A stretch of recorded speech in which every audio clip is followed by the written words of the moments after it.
Arofatda olingan video lavhalarini ko'rsangiz, u yerda yig'iladigan odamlar soni 1 milliondan ortiq bo'ladi. Arofatda 2 million odamni ko'rasiz. Ammo 101.250 kvadrat metr yoki 150 ming tirsak fut maydonda bu narsa bo'lishi mumkin emas. Bundan tashqari, ular 40 kun davomida ovqatlanishgan ham. Shuncha mavjudotmi? Nima bilan? Agar ushbu auditoriyaga 1 million kishi tashrif buyurdi desak ishonarmidingiz? Demak, ilmiy jihatdan Bibliyada qo'pol ilmiy xatolar mavjud. Keyingi savolni orqa qatordagi mikrofondan doktor Kembellga. Doktor Nak, siz aytdingizki, yo'q, kechirasiz, bu doktor Kembell uchun savol. Shuning uchun kuchingizga to'g'ri keladi. Demak, keyingi kishi doktor Kembellga savol bermoqchi. I'd like to pose this question, or rather this test to Dr. William Campbell. Why don't you attempt the false... Men ushbu savolni, aniqrog'i ushbu testni doktor William Campbellga bermoqchiman. Nega Mark bobida keltirilgan Bibliyani sinovdan o'tkazish testini sinab ko'rmaysiz? 16, 17 va 18 oyatlarini o'qing va hozir bu yerda bo'lganlarga haqiqiy nasroniy ekanligingizni isbotlang.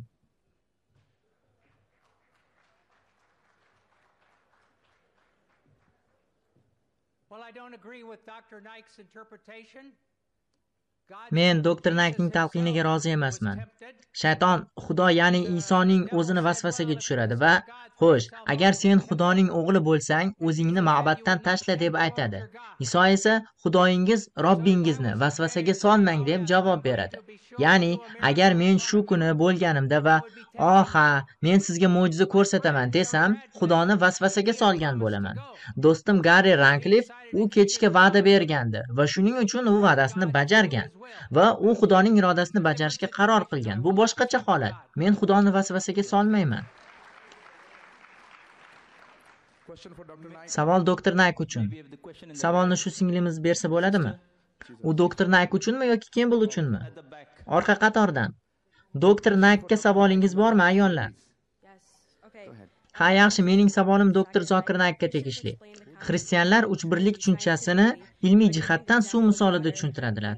Ular 3 ta holatda bo'lishi mumkin: qattiq, suyuq va gazsimon, ya'ni muz, suv va bug' shaklida. Xuddi shunday, bitta Xudo ham bu uchlik Xudo, Ota, O'g'il va muqaddas ruh deyshadi.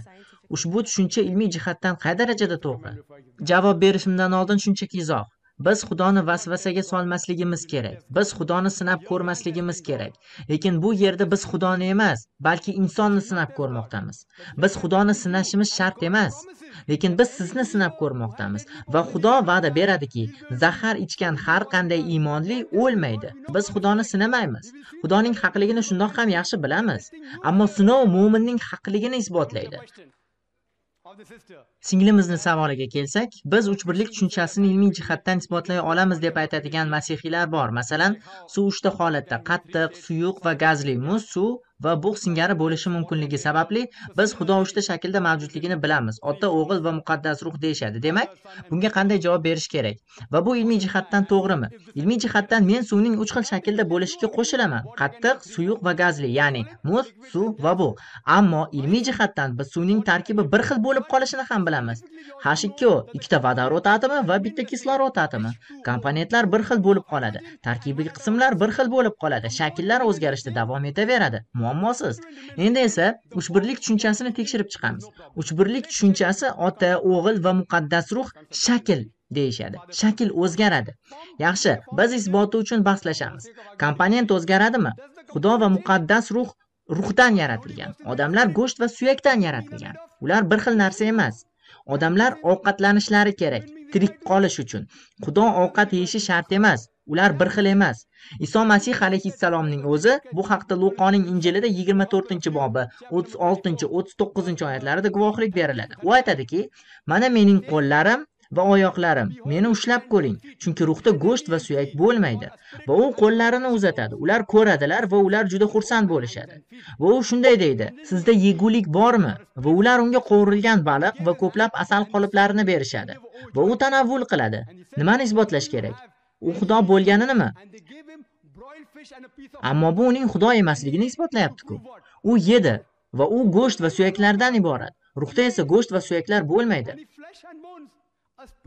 Bu Ota, O'g'il va muqaddas ruh Ota, Iso Masih va muqaddas ruh qudratli Xudo bo'lishining ilmiy jihatdan imkonsizligini isbotlaydi. Va uchbirlik tushunchasi, uchbirlik so'zi Bibliyada mavjud emas. Uchbirlik so'zi Bibliyada yo'q, lekin u Qur'onda bor. Qur'onda Niso surasi 4-bob 171-oyatda aytilgan.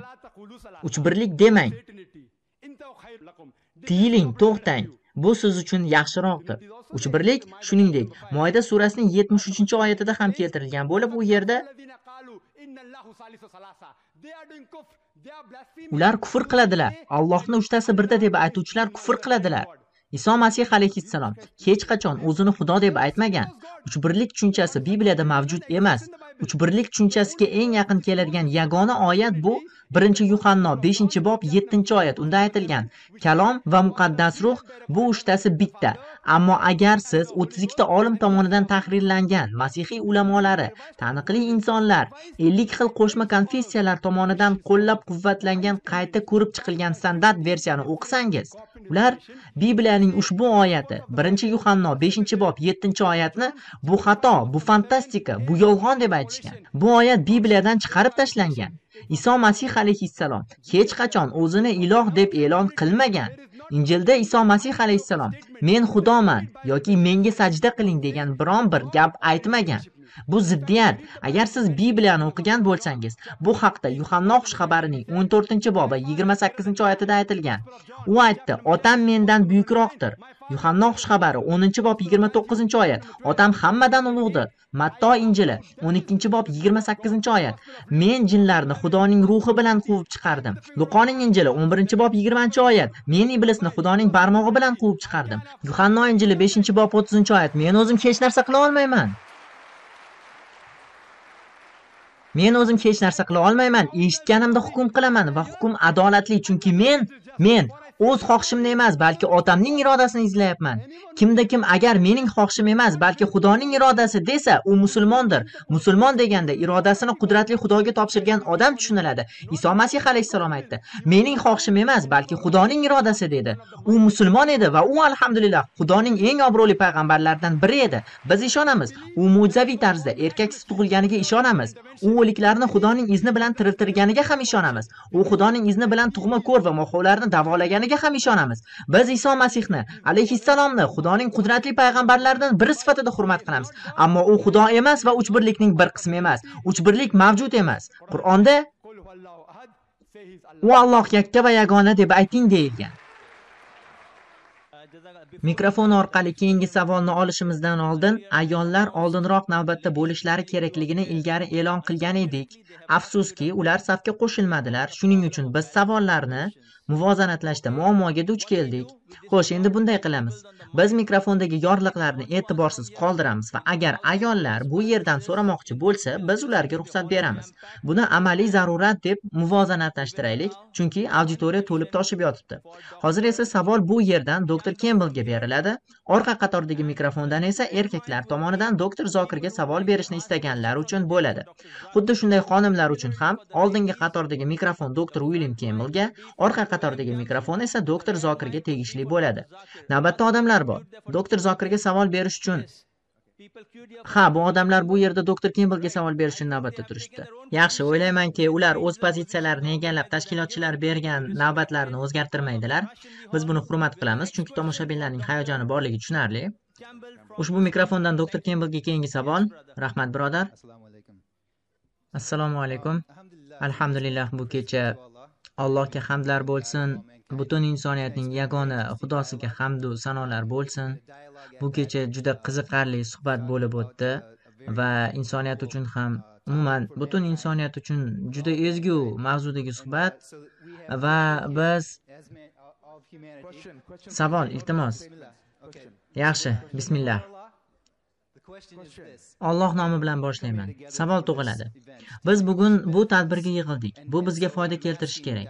Va shuning uchun men doktor Kembeldan so'rayman. Nasroniy sifatida boshqa hamkasblaringiz singari bu yerda hiyla ishlatmadingizmi? Bu sizning yuragingizni ochdimi? Hech bo'lmaganda bu suhbat sizga islom haqiqatini chuqur o'rganish uchun asos bo'la oldimi? Rahmat.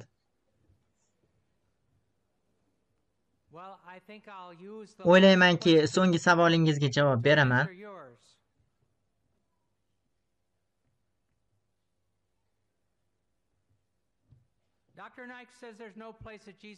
Doktor Nayk aytdiki, Iso o'zini Xudo deb aytgan joyi yo'q ekan. Mark 14:61 da u javob bermaydi. Ruhoniy undan so'raydi va unga shunday deydi: "Sen Masihmisan? Xudoning o'g'limisan?"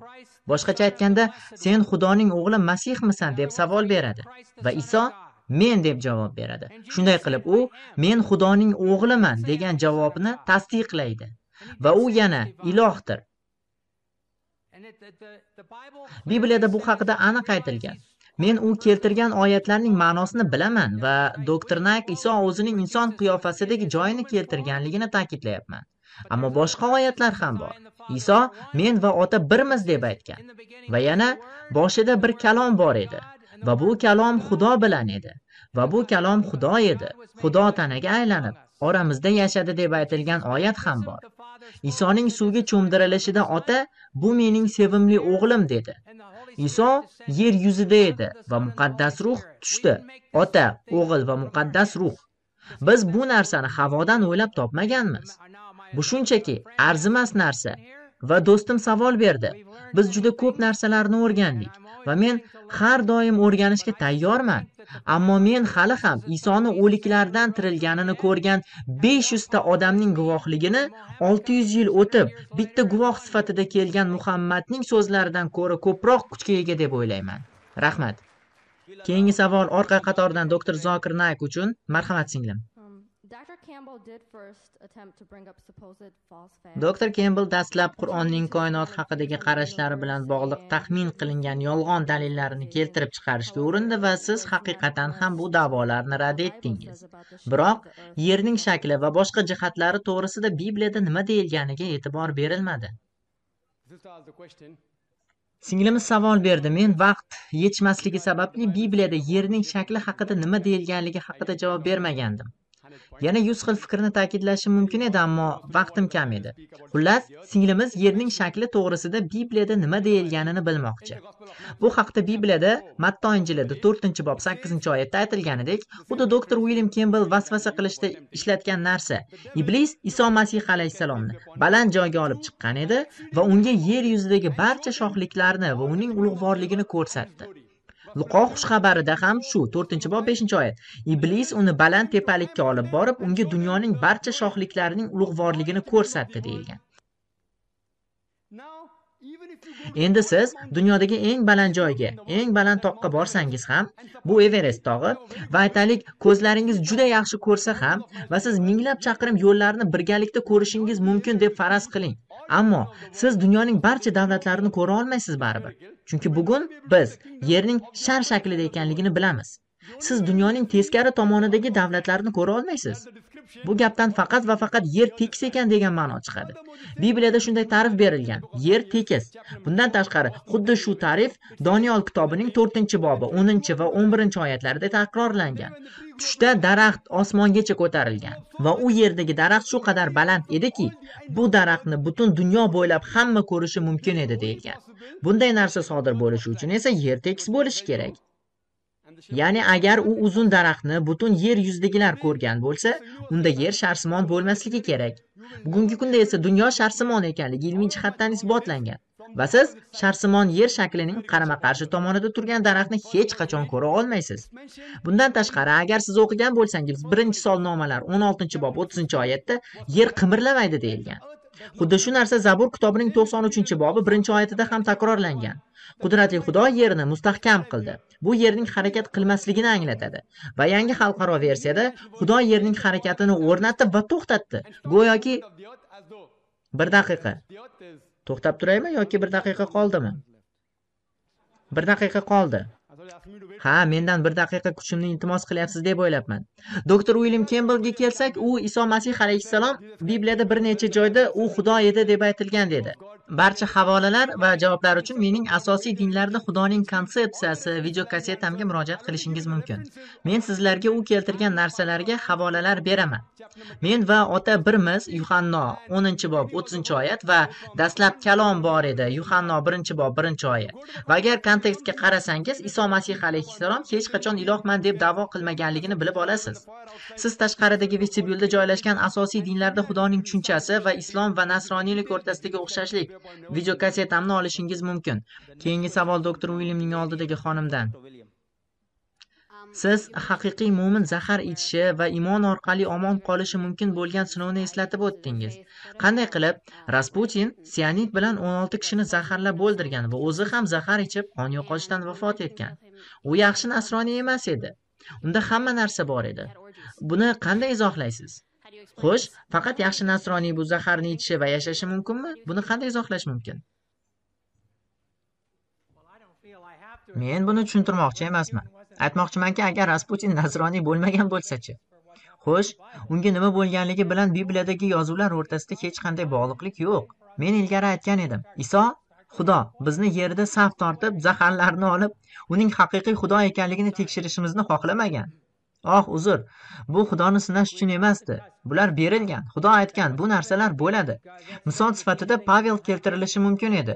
U kemada ketadi va kema halokatga uchraganida keyin u quruqlikka chiqib oladi. U olov yoqish uchun o'tin qalaganida uni ilon tishlaydi. Ammo unga hech narsa bo'lmaydi. Chunki u Xudoni sinab ko'rmoqchi emas edi. U shunchaki olov yoqmoqchi edi, xolos. Bu boshqacha holat. Yaxshi izoh shart emas, iltimos. Rahmat. Keyingi savol, doktor Zokir Naik. Kechirasiz. Ha, birodar, kechirasiz, janob. Kechirasiz, davom eting. Men shunchaki yer shari haqida gapirishni istagandim. Ishayo 40:22 Xudo osmon gumbazi uzra o'tiradi deyilgan. Ha, birodar, doktor Zokir uchun savol. Doktor Zokir, siz Qur'onda xato yo'qligini aytdingiz. Men arab tili grammatikasida 20 dan ortiq xatolarni ko'rmoqdaman va ularning ba'zilarini aytib beraman.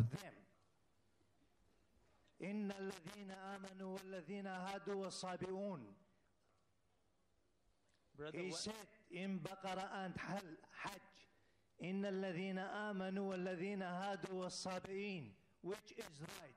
Qaysi biri to'g'ri? As-sabiun yoki as-sabirin? Birinchisimi yoki ikkinchisimi? Yana aytdingizki, birodar, savol bittadan, iltimos. Xuddi shu narsa u Toho surasining 63-oyatida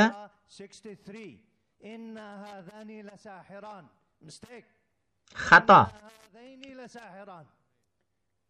Buni tushuntirib bera olasizmi? Va yana bitta xato bor. Birodar, faqat birinchi savolingizni ko'rib chiqishga ruxsat berishimiz mumkin. Qolganlariga ruxsat bera olmaymiz. Chunki savol berish uchun boshqalarda ham imkoniyat bo'lishi kerak. Yaxshi. Va faqat bittadan savol berishlari mumkinligini aytib o'tgandik. Birodar juda yaxshi savol berdi. Qat'iyatingiz tahsinga loyiq. Men bundan xursandman. U 20 dan ortiq grammatik xato borligi haqida gapirdi. Va u aytayotgan kitob Abdulfodiy, to'g'rimi? Ha, men shu yerdan turib ko'ryapman. Men alhamdulillah ko'zim yaxshi ko'radi.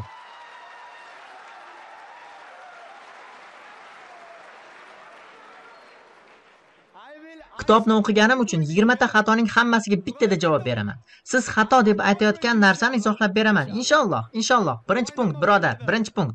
Shuni ta'kidlash kerakki, birinchi punkt, barcha arab grammatikasi Qur'ondan olingan. Qur'on eng yuqori arobiy kitob, eng yuqori adabiyot darajasiga ega bo'lgan arobiy kitob. Barcha arab grammatikasi Qur'ondan kelib chiqqan. Qur'on grammatika darsligi, Qur'on grammatik kitob ekanligi va barcha grammatikalar Qur'ondan olinganligi sababli Qur'onda hech qachon xato bo'lishi mumkin emas. Bu birinchisi edi. Ikkinchi punkt. Demak, qancha har xil o'lchagichlar bor va siz ulardan birini olib o'lchayapsiz. Keyin esa o'lcham noto'g'ri ekan deyapsiz. Bu mantiqsiz ko'rinadi. Arabistonning turli qabilalarida va siz arabchani bilasiz va doktor William Campbell ham mening fikrimga qo'shiladi. Turli arab qabilalarida grammatika doimo o'zgarib turadi. Ba'zi arab qabilalarida bir so'z ayolga xos bo'ladi-yu, ammo boshqa qabilada erkak jinsida ham o'sha so'z ishlatiladi. Turli qabilalardagi ayni bir so'zning o'zi grammatik jihatdan saqlanib qoladi, ammo ma'nosi o'zgaradi. So'zning ma'nosi hatto jinsga qarab ham o'zgaradi. Xo'sh, ushbu noto'g'ri grammatika bilan Qur'onni tekshirasizmi? Yo'q, bundan tashqari internetda har xil kitoblar bor. Siz 12 ta grammatik xato, 21 ta grammatik xato yoki Abdulfadiyda 20 ta grammatik xato degan gaplarni ko'rasiz. Sizningcha bu xatolarni nasroniylar aniqladimi? Ushbu xatolarni kim tuzatdi? Bu xatolarni kim aniqlaganini bilasizmi? Musulmonlar. Azzamaxshariy kabi musulmon ulamolari. Aynan ular aniqlagan bunday xatolarni. Qur'on grammatikasi shunchalik murakkabki, bu arab tilining an'anaviy qo'llanilishiga ziddir. Ular Qur'on grammatikasining yuqori darajada ekanligini isbotlash uchun misollar keltirishadi. Va men uning barcha 20 ta savollariga javob beradigan ikkita misol keltiraman. Ular shunday misol keltirishadi. Qur'onda o'qiganimizdek, bu yerda Lut alayhisalom ahli ular barcha xabarchilarni rad etishdi deyiladi. Ular xabarchilarni rad etishdi. Bu eslatib o'tilgan. Dr. William Campbell Nuh qavmi ular xabarchilarni rad etishdi deyilgan, ammo tarixdan bilamizki, ularga faqat bitta xabarchi yuborilgan. Demak, unda grammatik xato bor deb aytdi. Nima uchun Qur'onda xalq xabarchini emas, xabarchilarni rad etdi deyilgan? Men sizning fikringizga qo'shilaman. Oddiy grammatika bilan hammamiz bilamizki, bu xato bo'lishi mumkin. Ammo agar siz arablar tomonidan yozilgan kitoblarni o'qisangiz, Qur'onning go'zalligi shundaki, nima uchun Qur'on xabarchilar haqida emas, balki xabarlar haqida gapiradi? Chunki biz barcha xabarchilarning asosiy xabari bir xil bo'lganligini bilamiz. Bitta Xudo bor. Tavhid haqida, Alloh subhanahu va taolo haqida. Lut alayhissalomning qavmi Nuh qavmi singari payg'ambarni rad etganlarini eslatib, Lut alayhissalomni rad etib, bilvosita barcha xabarchilarni rad etishmoqda deb aytadi Qur'on. Go'zallikka qarang, notiqlikka qarang. Alhamdulillah. Buni xato deb o'ylashingiz mumkin, ammo bu xato emas. Shunga o'xshab, Anis Shoros singari odamlar Qur'onda bunday deyilgan: kun fayakun, ya'ni o'sha joyda bo'l deydi. Bu esa kun fakana, ya'ni bo'l deydi va shunday bo'ladi deb aytilishi kerak edi deydi. Ammo kun fakana deb arab tilining o'tgan zamon fe'lida aytiladi. Chunki kun fayakunning ma'nosi kengroq. Aytiladiki, u Alloh bo'l deydi va shunday bo'ladi. Bu narsa esa o'tmishda, hozirgi zamonda va kelajakda ham bo'lishi mumkinligini anglatadi. Rahmat, doktor Nayk. Keyingi savolni oldindagi birodarlardan Dr. William Campbellga.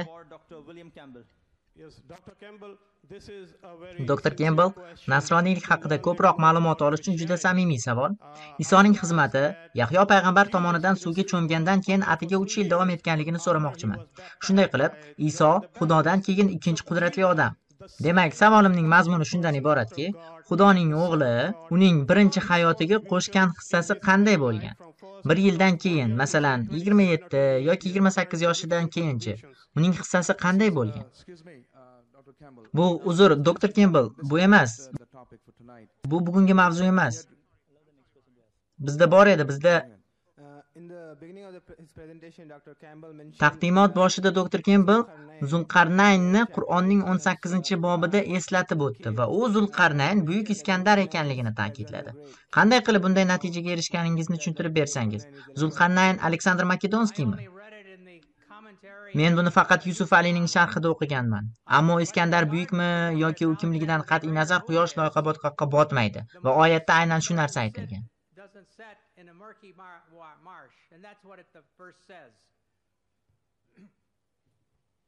Ha, singlim, doktor Zokirga savol. Men qaysi oyatligini aniq bilmayman, ammo Bibliyada shunday deyilgan: Yunus baliqning qornida 3 kun va 3 kecha bo'lganida inson o'g'li yerning yuragida 3 kecha va 3 kunduz bo'ladi deyilgan. Iso alayhisalom Yunus alomatini ilmiy jihatdan bajardimi?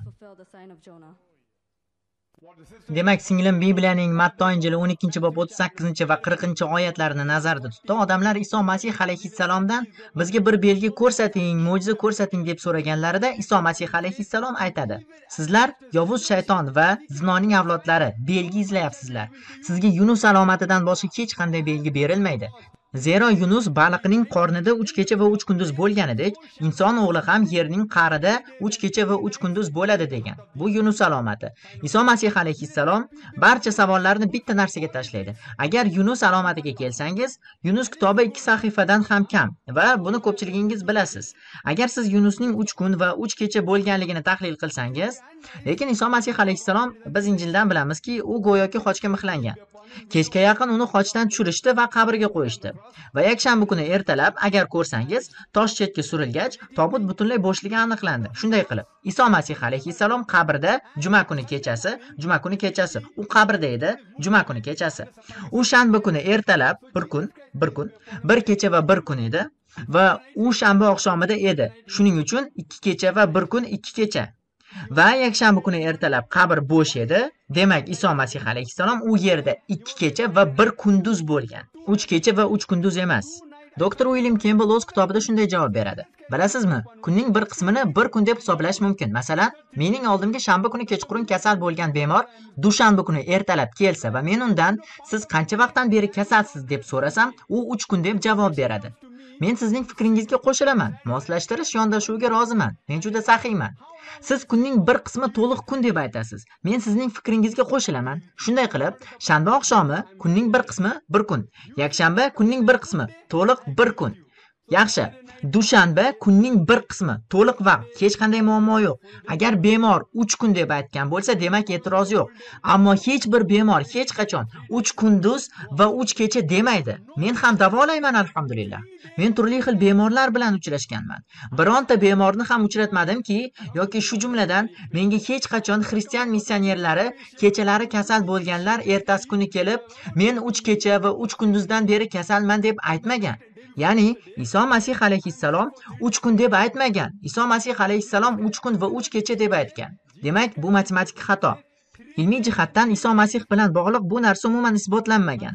Bundan tashqari bashoratda shunday deyilgan. Yunus qanday bo'lgan bo'lsa, inson o'g'li ham shunday bo'ladi. Yunus qanday edi? Yunus qanday qilib kitning qorniga tushib qoldi? Baliqning qornida tirikmidi yoki o'likmidi? Tirik edi. U dengizga tashlanganida ham tirik edi. Kitning qornida ham, ummonda ham tirikmidi yoki o'likmidi? Tirik edi. U Qodir Xudoga iltijo qiladi. O'lik holidami yoki tirik holidami? Tirik holida. Baliq uni dengiz qirg'og'ida qusib chiqaradi. O'liginimi yoki tiriginimi? Tirik. Men nasroniylardan Iso Masih alayhissalom qabrda o'lik holda bo'lganmi yoki tirik holda bo'lganmi deb so'rasam, ular menga o'lik holda deyishadi. Tirikmi? Alhamdulillah. Bu nasroniymi? Agar o'lmagan bo'lsa, alhamdulillah, demak xochga mixlanmagan. Agar o'lgan bo'lsa, unda bashorat bajarilmagan. Assalomu alaykum. Siz Iso Masih xochga mixlanganmidi degan videomga murojaat qilishingiz mumkin. Iso Masih alayhissalom xochga mixlanmaganligini isbotlaganman.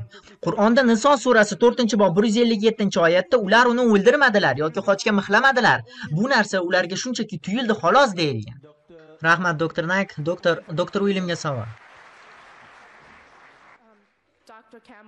Dr. Campbell, siz shifokor bo'lganingiz sababidan Bibliyada keltirilgan turli xil tibbiy jihatlarni ilmiy jihatdan tushuntirib bera olasizmi? Chunki siz ularga rad javobida javob bermadingiz. Masalan, dezinfeksiyalovchi vosita sifatida ishlatilgan qon, achchiq suv, zino uchun sinov va eng muhimi, o'g'il tug'gan ayolga nisbatan qiz tug'gan ayolning qoni 2 barobar harom bo'lishi haqida.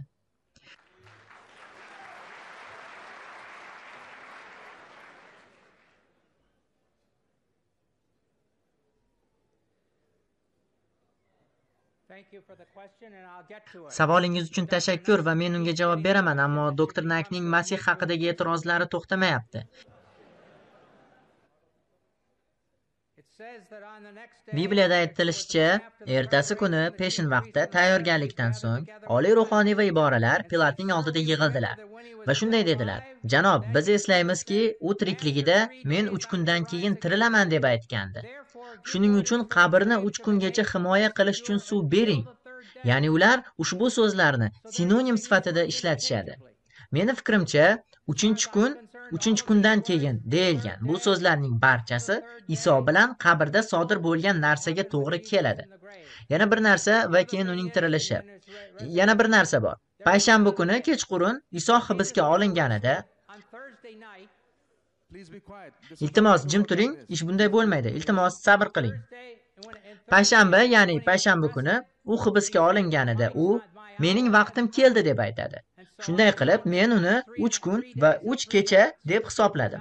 Endi siz mendan Bibliyadagi ushbu parchalar to'g'risida so'radingiz. Men Bibliyani Xudo yozgan deb hisoblayman va Xudo ularni o'sha yerda joylashtirganiga ishonaman. Xudoning aytganlarini tushuntirish men uchun emas. lekin Xudo bularni o'zining Injiliga kiritganiga ishonaman. Endi biz mikrofonda orqa tarafdagi birodarlarimizdan so'nggi savolimizni olamiz doktor Zokir uchun. Keyin savollarni indeks kartalarida boshlaymiz. Bu so'nggi savol, iltimos, bir martalik cheklovlar haqida doktor Zokirga. Assalomu alaykum. Mening ismim Aslam Rauf va men hozir biologiya talabasiman. O'qituvchim esa menga hozirda evolyutsiyani dars beradi va men hozirda evolyutsiyaga islomning javobi qanday ekanligini bilmayman. Agar siz islomning evolyutsiya va kreatsionizm haqida nima deyishini qisqacha tushuntirib bersangiz yaxshi bo'lardi. Birodar savol berdi. Doktor William Campbell javob berish erkinligidan foydalangani kabi men ham o'zimga ruxsat beraman. Qur'onning hech bir joyida Iskandar nomi zikr qilinmagan. Unda Zulqarnayn deyilgan, Aleksandr emas. Agar biron bir sharhlovchi xato qilgan bo'lsa, bu sharhdagi xato. Xatoni odamlar qilgan, Xudo emas. Injilga kelsak, olam Ishayoda aylana deyilgan. Muammo yo'q, ammo dumaloq yoki sharsimon ham emas. Shunday qilib bir joyda Bibliyada yassi, bir joyda aylana deb yozilgan. Agar siz ikkala oyat bilan ham rozi bo'lsangiz, unda u diskka o'xshab qoladi. Qarang, yerga o'xshaydimi? Bu doira va u tekis, yer emas.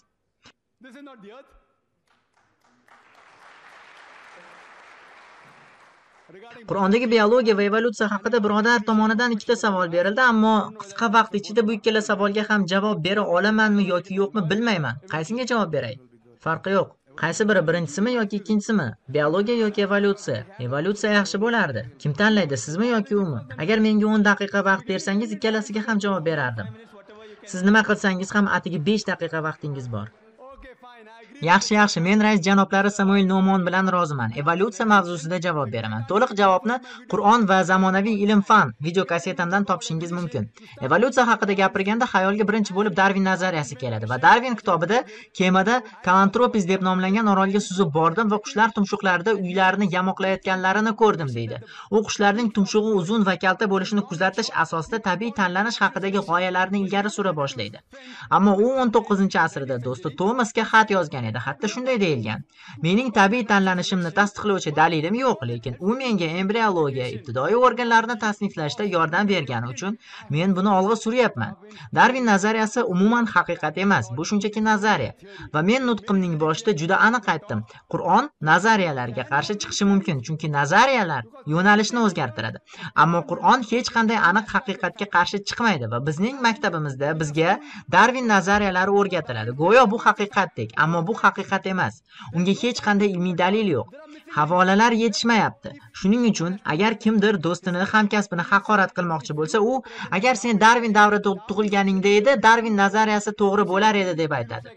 Ya'ni sen maymunsan demoqchi bo'ladi. Darwin nazariyasida bog'liqlik yo'q. Hozirga 4 ta qoldik.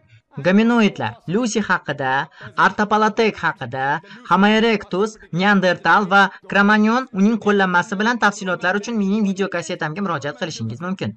Molekulyar biologiya bo'yicha esa Gansis Kreyning so'zlariga ko'ra, u bizni maymunlardan DNKni kodlash orqali yaratish mumkin emas deydi. Buning iloji yo'q. Ba'zi qismlarga e'tirozim yo'q. Qur'on biologiya haqida Anbiyo surasining 21-bob 30-oyat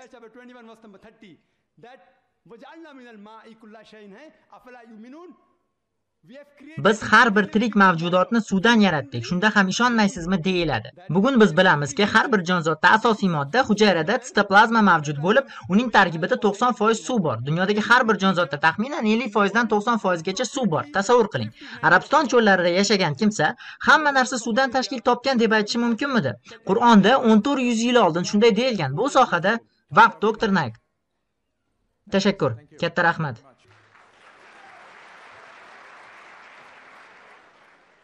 Endi savollarni qog'oz parchalaridan boshlaymiz. Bizda mana bu quti doktor William Campbell uchun, bu quti esa doktor Zokir Nayk uchun bo'ladi. Biz qutilarni aylantiramiz. Ularga ismlar yozib qo'yilgan. Shunda ular tekshirish uchun ovora bo'lishmaydi, lekin siz ko'rib turasiz. Ular savollarni olib qutidan uzoqlashib, o'zlari javob berishadi. Ular nima tanlasa javob berishlari kerak. Birinchi savol doktor William Campbellga, keyingi savol doktor Zokirga tegishli. Ular savollarni oldindan olishlari mumkin. Shunda biz ularni o'qish uchun vaqt sarflamaymiz. Shunday qilib, birinchi savolni boshlashingiz mumkin va agar xohlasa doktor Williamga o'qib olish uchun biroz vaqt beramiz. Birinchi savol bor. Men savolni o'qiyman, lekin avval shunchaki bu haqda aytmoqchiman. Hamma narsa suvdan yaratilgan. Bu juda aniq narsa. Har safar siz qo'ng'izni urganingizda undan suv chiqaveradi. Har qanday jonzot suvdan yaratilgan va buni kuzatish mumkin.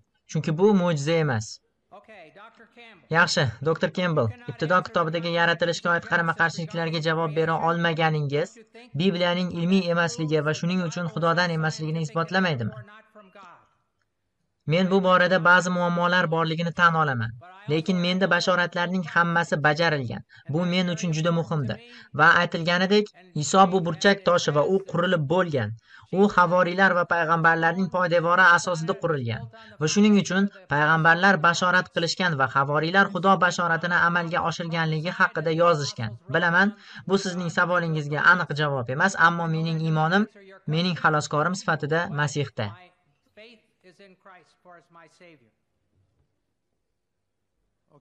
Yaxshi, rahmat, Dr. Naik.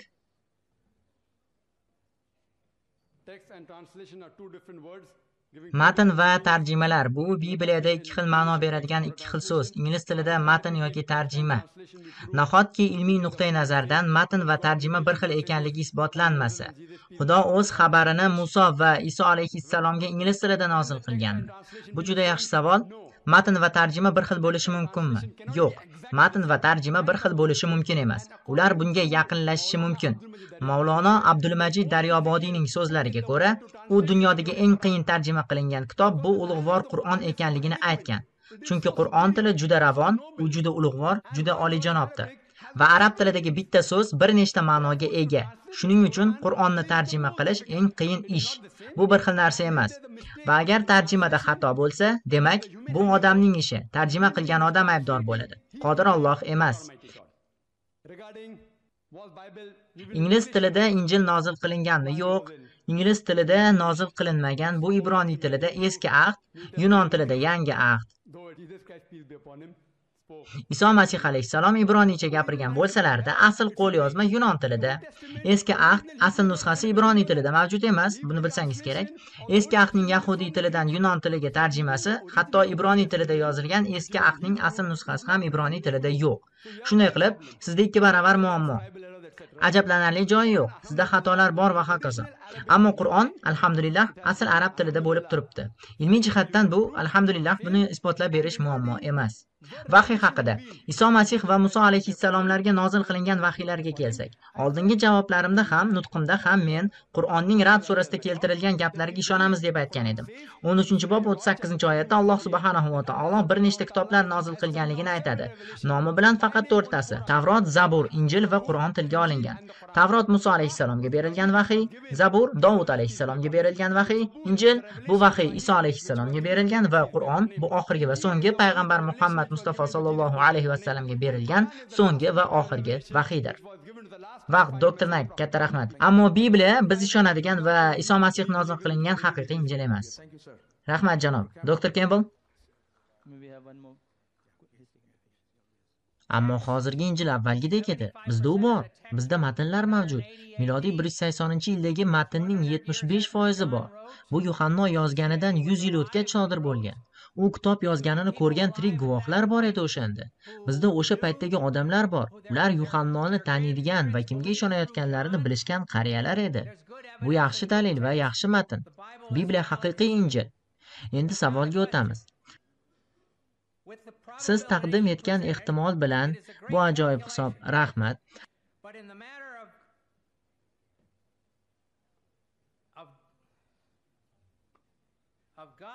Ammo Xudoga kelsak, u butunlay taslim bo'ldi. Xudo qodir va kimni sevishini o'zi tanlashi mumkin. Albatta, u boy yoki kambag'almi yoki boshqami farqi yo'q. Unda sizning ehtimollaringiz qanchalik mos keladi? Iso kambag'al edi, u tanlandi. U inson o'g'lining boshini qo'yadigan joyi yo'q deb aytgan. Men bunga amin emasman. Hisob-kitob qanday aytilganini tushuntiryapman xolos. Hisoblash quyidagicha edi. Bu bashoratlarning barchasini necha kishi bajara oladi? Umid qilamanki, bu foydali bo'ldi. Rahmat. Rahmat. Dr. Naik, davom eting. Iltimos, davom eting. Rahmat. Isbotlash uchun Qur'onning zamonaviy ilmga juda mos kelishini isbotlash uchun zamonaviy ilm-fan noto'g'ri bo'lsa nima bo'ladi? Qur'on ilmdagi o'zgarishlarni aks ettirish uchun doimo o'zgarishi mumkinmi? Bu juda yaxshi savol. Bu juda muhim savol. Va biz musulmonlar Qur'on va zamonaviy ilm-fan haqida gapirayotganimizda o'ta ehtiyot bo'lishimiz kerak. Chunki nutqimning boshida men aytdim. Men faqat isbotlangan ilmiy faktlar haqida gapiraman va tasdiqlangan ilmiy haqiqatlarga, masalan, yerning sharsimonligi kiradi. Ya'ni bu ma'lumot hech qachon o'zgarmaydi. Tasdiqlangan fan hech qachon 180 darajaga burila olmaydi. Ammo taxmin va nazariyalar kabi noma'lum fan 180 darajaga o'zgarishi mumkin. Darwin nazariyasini Qur'on yordamida isbotlashga harakat qilgan musulmon olimlarni bilaman. Bu g'irt bema'nilik. Shuning uchun biz haddan oshib ketmasligimiz va zamonaviy ilm-fandagi hamma narsani ham isbotlashga urinavermasligimiz kerak. Tasdiqlangan yoki tasdiqlanmaganligida ishonch hosil qilib olishimiz kerak. Agar u isbotlansa, alhamdulillah, ilmiy dalil bilan Qur'on hech qachon unga qarshi chiqmaydi. Agar bu ehtimol bo'lsa, u to'g'ri yoki noto'g'ri bo'lishi ham mumkin. Katta portlash nazariyasi ilgari bu ehtimol edi. U ilgari faraz edi. Bugungi kunda samoviy materiyaning mavjudligi to'g'risida kuchli dalillardan so'ng Stephen Hawking va boshqalarning fikriga ko'ra bu isbotlandi. Demak, katta portlash nazariyasi bugungi kunda haqiqat. Kecha gipoteza edi. Haqiqat bo'lishi bilan men uni ishlataman. Bilasizmi? Bir faraz bor. Odamlar bir juft gendan yaratilgan. Odam ato va momo Havo. Men buni ishlatmayman, chunki ilm-fan buni hali isbotlamadi. Bu Qur'onga mos keladi. Bu bizni odam ato va momo Havo alayhissalomlarning juftligidan kelib chiqqan deb o'rgatuvchi Qur'onga mos keladi, ammo men buni ishlatmayman, chunki bu aniq fakt emas. Shuning uchun Qur'on va ilm-fan o'rtasidagi aloqani o'rnatishda farazlardan emas, balki faqat tasdiqlangan ilmiy dalillardan foydalanayotganingizga ishonch hosil qilib oling. Chunki Qur'on zamonaviy ilmdan ancha ustun. Biz musulmonlar uchun Qur'on eng yuqori mezon ekanligini isbotlamoqchiman. Ateistlar va musulmon bo'lmaganlar uchun ilm-fan eng yuqori mezon bo'lishi mumkin. Men ateistning mezonidan foydalanaman va musulmonning mezonini, Qur'onni taqqoslayman. Men Qur'onni ilm orqali Xudoning kalomi ekanligini isbotlamoqchi emasman. Uyg'unlikni beraman. Bu sizning ilmingiz sizga kecha aytgan edi. Qur'on esa bizga 14 asr oldin aytgan deb aytaman keyin. Bu bizning ilmiy mezonimiz deyman. Musulmonlarning o'lchovi ekanligini isbotlashga harakat qilaman. Sizning mezoningiz Qur'on ilm-fandan ancha ustun deyman. Demak, siz boshqalardan ancha ustun bo'lgan Qur'onga ishonishingiz kerak deyman. Umid qilamanki, bu savolga javob tushunarli bo'ldi. Rahmat doktor Nayk. Doktor Campbell. Bu oxirgisi. Kechirasiz, ma'ruzachilar uchun so'nggi ikkita savol qoldi. Tomoshabinlardan biz uchun yana bir necha daqiqa sabr qilishlarini so'raymiz. Bizda doktor Campbell uchun shart bo'yicha so'nggi savol qoldi. Keyin esa doktor Zokir Nayk uchun oxirgi savol bor va sizdan oxirigacha kutishingizni so'raymiz.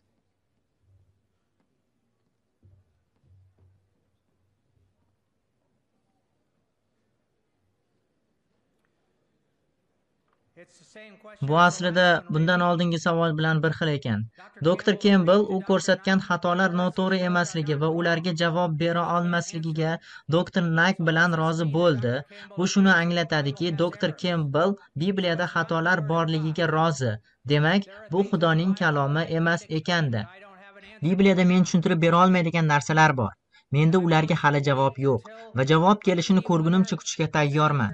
Arxeologik topilmalar natijasida Bibliya haqiqat ekanligini isbotlaydigan ko'plab joylar mavjud. Bu shaharlar, kim podshoh bo'lganligi va shunga o'xshash narsalar haqida va menimcha, yaqin tarixda Bibliya haqiqiy ekanligi haqidagi ishonchli dalillar yana topiladi. Rahmat doktor Campbell.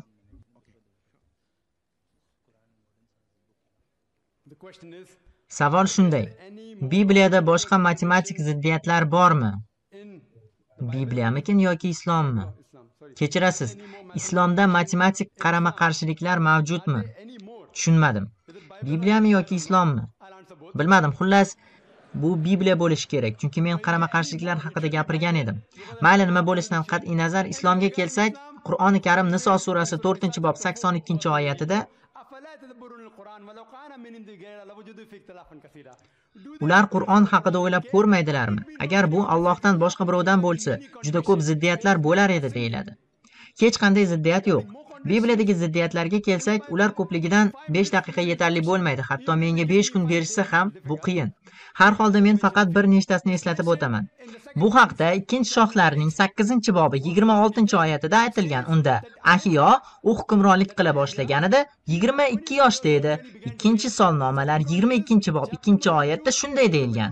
U shoh bo'lganida 42 yoshda edi. U 22 yoshdamidi yoki 42 yoshdamidi? Bu matematik ziddiyat. Bundan tashqari 2-Solnomalar 21-bob 20-oyatda Ahariyaning otasi Yoaram 32 yoshida hukmdor bo'ldi va 8 yil hukmronlik qildi va 40 yoshida vafot etdi. Darhol uning o'g'li Ahesiya 42 yoshida keyingi hukmdorga aylandi. Ota 40 yoshida vafot etdi. O'sha zahoti 42 yoshga to'lgan o'g'li lavozimga kirishdi. Qanday qilib o'g'il otasidan 2 yosh katta bo'lishi mumkin? Menga ishoning, hatto Gollivud filmida ham buni sahnalashtira olmaysiz.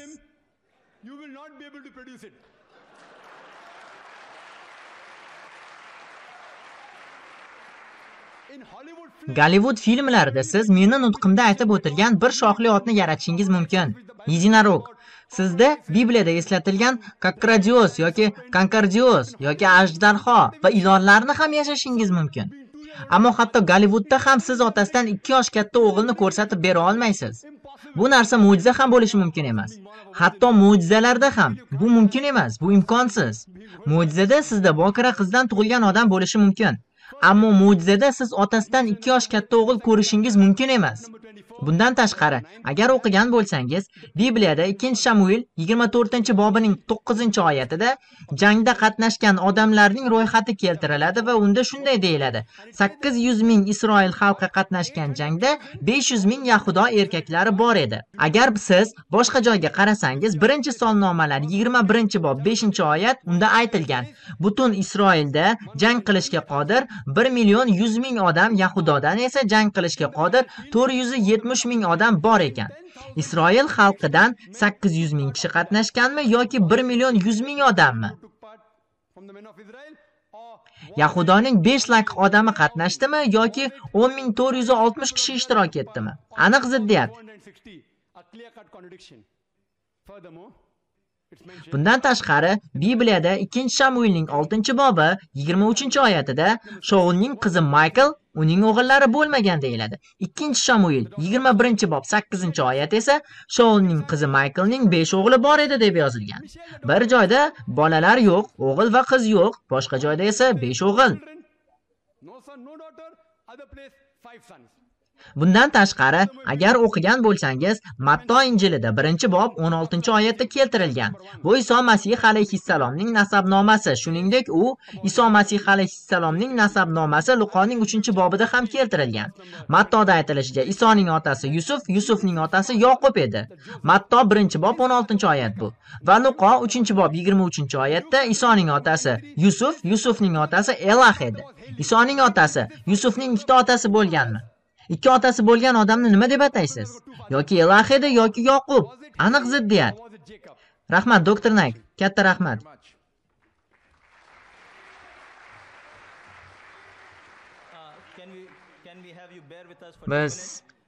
Biz bilan 2 daqiqa sabr qilib turing. Bizning oramizda taniqli xalqaro islomshunos olim bor, doktor Jamol Badaviy. Islom tadqiqotlari fondi nomidan, agar u doktor tomonidan yozilgan kitobni ochish yoki nashr etishda mamnun bo'lsa, Zokir Naykning Qur'on va zamonaviy ilm-fan bir-biriga mos keladimi yoki yo'qmi deb nomlangan va doktor Jamol Badaviy yaqinda nashr etgan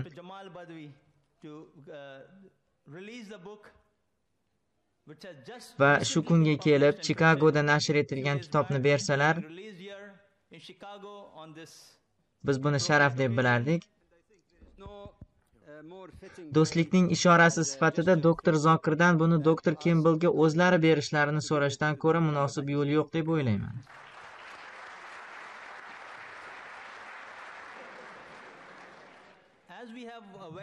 Bizda bu nusxalar soni juda oz bo'lganligi sababli biz bu yerga kelgan musulmon bo'lmagan mehmonlardan iltimos qilamiz, kitobning bepul nusxasini olishlari mumkin. Auditoriyadan chiqib ketayotganlarida bir qiziqib ko'rishsa juda mamnun bo'lardik. Mayli, men doktor Sabil Ahmadni so'nggi so'z uchun taklif qilaman.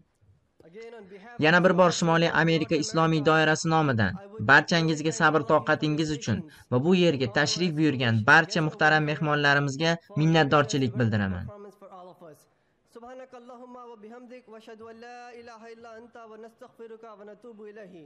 Assalomu alaykum va rahmatullohi va barakatuh.